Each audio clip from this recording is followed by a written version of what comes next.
다양한 동물의 생태를 살펴보고 그 속에 담긴 과학을 찾아보는 시간입니다. 과학관엽동물원, 오늘도 이동은 기자와 함께합니다. 안녕하세요. 안녕하세요. 네, 저희가 최근 몇 주 동안 조금 무거운 주제로 이야기를 나눴었는데요. 네. 오늘은 이 기자 뒤에 보니까 아주 귀여운 동물이 나와 있네요. 네, 그렇죠.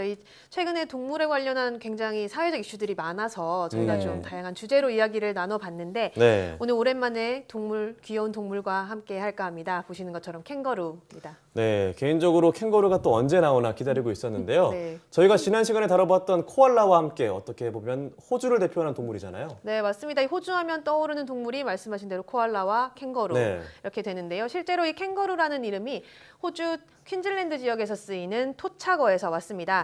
원주민들이 캥거루를 강우루 이렇게 기록한 데서 유래했다고 하는데요. 네. 이 재밌는 속설도 있습니다. 이 네. 호주에 온 영국인들이 캥거루가 뛰어가는 것을 보고 저 동물의 이름이 무엇인가 하고 원주민에게 물었더니 원주민이 모르겠다 이렇게 답을 했다고 합니다. 그런데 네. 이 모르겠다라는 원주민어가 캥거루였다.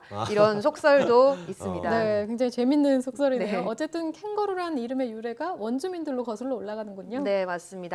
또 이 캥거루 하면 가장 먼저 떠오르는 특징이 어떤 게 있을까요? 아무래도 당연히 캥거루 주머니 아니겠어요? 네, 지난번에 살펴본 코알라도 육안왕이 있긴 했지만 네. 조금 모양도 다르기도 하고 왠지 그 주머니 하면 캥거루의 트레이드 마크 같다고나 할까요? 맞습니다. 네, 그리고 얼마 전에 또- 그 네네. 하지원 씨가 나온 드라마에 보면은 캥거루 케어라는 용어도 등장했더라고요. 네, 네, 맞아요. 이게 다 그럼- 캥거루 주머니 때문에 생긴 말들 아닐까요? 네, 맞습니다. 네. 이 말씀하신 대로 캥거루 케어라는 것이 이 캥거루가 갓 태어난 새끼를 주머니에 넣는 것처럼 이 아기와 살을 맞대고 앉는 치료법을 말하죠. 네. 또 뭐 최근에는 캥거루족이다 이런 네. 말들도 있는데 이 캥거루 주머니를 아까 말씀하신 대로 코알라와 마찬가지로 육안왕이라고 합니다.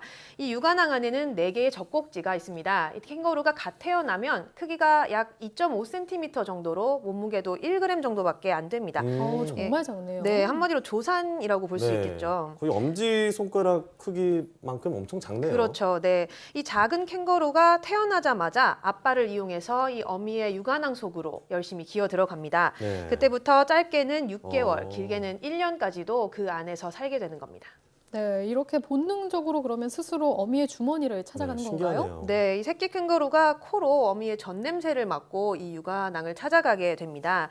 이 워낙 태어날 때부터 앞다리 힘이 세기 때문에 앞발만 이용해서도 3분 정도면 육안왕에 다다를 수 있다고 합니다. 굉장히 작은데도 3분 만에 그렇게 갈 수가 네. 있네요. 네, 그럼 2.5cm면은 사람으로 치면 좀 미숙아로 태어난 거 아닌가요? 네, 맞습니다. 이 캥거루의 임신 기간이 보통 28일에서 29일 정도, 그러니까 뭐 한 달 조금 안 네. 되는 정도입니다. 그 대신 이 육안왕에서 젖을 먹으면서 새끼가 커가는 건데요. 네, 태어나기 전에 뱃속에서 어느 정도 키우는 일반적인 포유류와는 조금 다른데요. 네네. 이렇게 캥거루의 육안왕이 특별히 발달한 이유가 무엇인가요? 이 원래는 캥거루가 이렇게 새끼를 일찍 낳는 이유가 태반이 없기 때문이라고 추정을 아. 했습니다. 태반이 보통 엄마 뱃속에서 아기가 자라는 동안 필요한 영양분을 공급해 주잖아요. 네. 그런데 이 캥거루는 사실상 태반이 없는 대신에 그 역할을 주머니 속에서 먹는 모유가 대신해 준다고 합니다. 네. 어떻게 보면 뱃속에서 영양분이 부족한 대신 육안왕에서 모유를 더 수급하는 거군요. 네, 그렇죠. 이 네. 미숙아로 태어나지만 육안왕에서 자라게 되는 건데요. 얼마 전에 미국 스탠퍼드대 의대 연구팀이 분석을 해봤는데 캥거루의 경우는 태반에 있는 영양분을 이 포유류처럼 자궁으로 보내는 것이 아니라 젖샘으로 보내도록 유전자가 아. 발현된다 이렇게 밝혔습니다. 그러니까 이 태반이 발달하는 과정 자체는 좀 다르지만 영양분을 공급해서 아기가 자라도록 할 수 있는 이런 기본적인 역할은 포유류와도 같다 이렇게 볼 수 있는 거죠. 네, 어떻게 보면 새끼가 잘 자랄 수 있도록 자신만의 방식으로 발달한 네, 거네요. 맞습니다. 그럼 이 아기 주머니 안에는 몇 마리까지 새끼가 들어갈 수 있는 건가요? 이 보통 캥거루가 한 번에 한 마리의 새끼만 육안왕에서 키운다고 합니다. 아, 네. 어. 또 하나 독특한 점이라면 캥거루는 배알을 가지고 있다가 원하는 시기에 새끼를 또 낳을 수 있다는 건데요. 사육사의 설명을 들어보시죠. 대부분 한 마리 낳고 사양쥐, 캥거루 같은 경우는 두세 마리도 낳을 수 있습니다. 배알을 생식기에 뒀다가 이 한 마리가 다 커서 주머니 밖으로 나가게 되면 다시 이거를 새끼로 부화시키는 능력을 가지고 태어나게 돼요. 그러니까 육안왕에서는 한 마리의 새끼만 정성적으로 키우고 그 이후에 더 새끼를 낳는다는 얘기네요. 네, 맞습니다. 이 종에 따라서 조금 차이는 있을 수 있는데요. 보통은 새끼가 커서 육안왕에 더 이상 들어갈 수 없을 때까지는 네. 어미가 최대한 한 마리만 정성껏 돌본다고 합니다. 네, 그렇군요. 주머니 하면 떠오르는 동물인 만큼 여기에 과학적인 사실도 많이 담겨 있었네요. 또 캥거루 하면 껑충껑충 뛰는 모습이 아주 인상적이거든요. 그렇죠. 어떻게 이렇게 잘 뛰는 걸까요? 네, 이 우선 캥거루를 보면 앞다리 근육도 발달했지만 뭐니 해도 뒷발이 굉장히 네. 크잖아요. 이 뒷다리의 인대와 근육이 굉장히 잘 발달해 있고요. 또 유연해서 마치 스프링과 같은 역할을 해줍니다. 그만큼 이 뛰어다닐 때 소모되는 에너지를 크게 줄일 수 있는데요. 그래서 한 번에 무려 9m 앞까지 멀리 길게 뛸 수 있다고 합니다. 와, 정말 어. 멀리 뛰네요. 네. 그리고 뛸 때도 그렇지만 가만히 있을 때 그 꼬리가 약간 제3의 다리처럼 딱 지탱하는 모습도 네. 있는데 꼬리의 역할이 또 따로 있나요? 네, 실제로 뛸 때는 중심을 잡아주고 잠깐의 지지대 역할을 하는 정도로만 알려져 있습니다. 그런데 네. 최근에는 과학자들이 이 캥거루 꼬리가 더 중요한 역할을 한다 이렇게 주장하기도 했는데요. 걷거나 뛸 때 상당한 힘의 추진력을 낼 수 있다고 네, 보는 보니까 겁니다. 꼬리가 많이 움직이네요. 그렇죠. 뛸 때. 네, 물론 이렇게 땅을 짚기도 하는데요.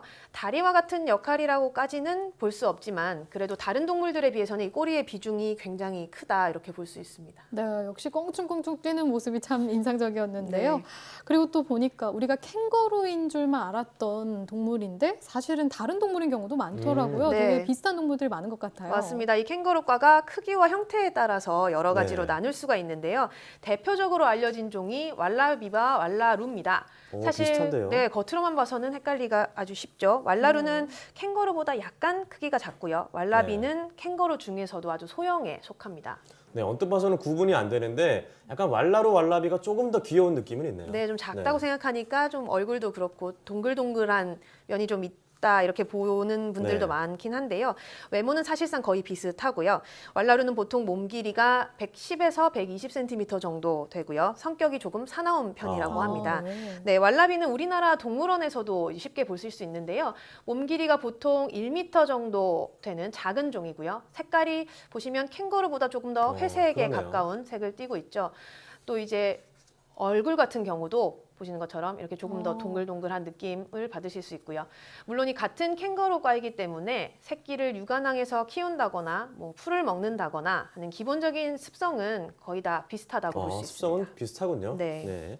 네. 그리고 또 더 작은 캥거루 정도 있다면서요? 네, 뭐 흔히 볼 수는 없지만 나무 위에 사는 캥거루도 있고요. 또 어. 고양이 정도의 아주 작은 몸집의 캥거루도 있다고 합니다. 네, 아, 정말 생각보다 크기도 또 모습도 조금씩 다른 캥거루과 동물들이 참 많네요. 네. 오늘은 뛰는 모습과 주머니가 인상적인 동물 캥거루에 대해서 소개해 주셨는데요. 이 주머니의 기능이 그냥 아기를 이렇게 넣고 다니는 건 줄만 알았는데 네. 이 속에 정말 젖도 주고 과학적인 원리가 많이 숨어 있다는 걸 배울 수 네, 있었습니다. 오늘 이야기 고맙습니다.